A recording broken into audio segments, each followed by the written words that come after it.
Hey guys, Master back with another video, still messing with the tripwires in the latest snapshot. Here's something I wanted to test.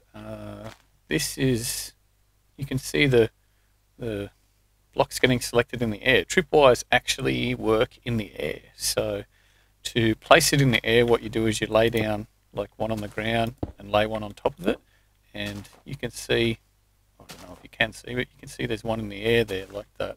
So cool, very cool. The only thing is, like, if it was in a CTM map, when you walk into it, that would highlight and you'd see it quite easily. But you could string it across you could string it across railway tracks so that when you pass through, it would actually trigger whatever. I suppose you could also do that with detector rails, but this is just something that's a little more hidden.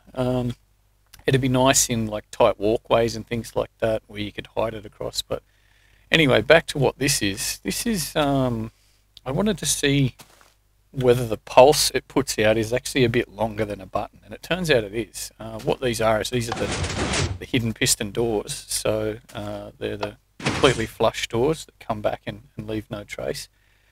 What I usually do when I build these is I actually hook them up to a button, and you hit the button and the button's wired up to a T flip-flop and the doors stay open, you can walk through.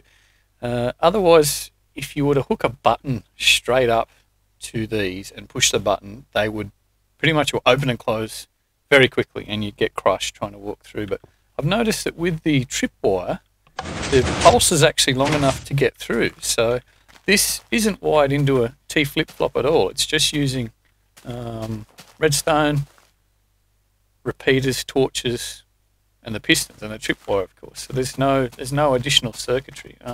It's a fairly simple symmetrical circuit, and yeah, I like how it works. So it's quite neat.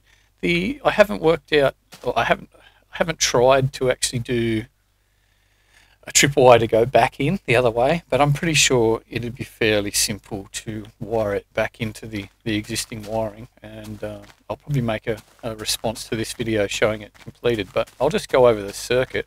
So you can see that the tripwire activators are in there, and if you actually put a half stone underneath the wire when it's one in the air, it won't interfere. If you do put a full block down there underneath, it will actually interfere. You'll get a bit of a visual glitch and it can break the actual wire, and then it can mess with your redstone wiring hooked up to it. So either leave it free underneath it or just put a half slab.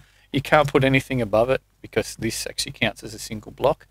And but yeah, so that's quite good that you can go through without any additional wiring. So back to the circuit, the trigger's there, so when it's triggered it sends an output to this block. Now it comes around here, sends a signal to these, which of course do these. You've probably seen how the hidden doors work before, but this is just how they work off the tripwire. So it goes down in the trench down here, and that activates the torches underneath, which disable the bottom pistons, and it also comes up and over into these, which disable the top pistons. So quite neat, and it's fairly compact. Usually I have to dig out a lot more to make these, and you also have to make room for the T flip-flop.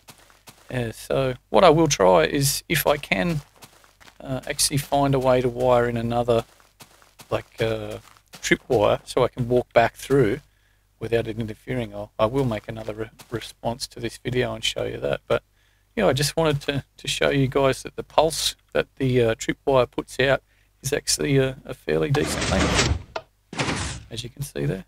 Thanks, guys.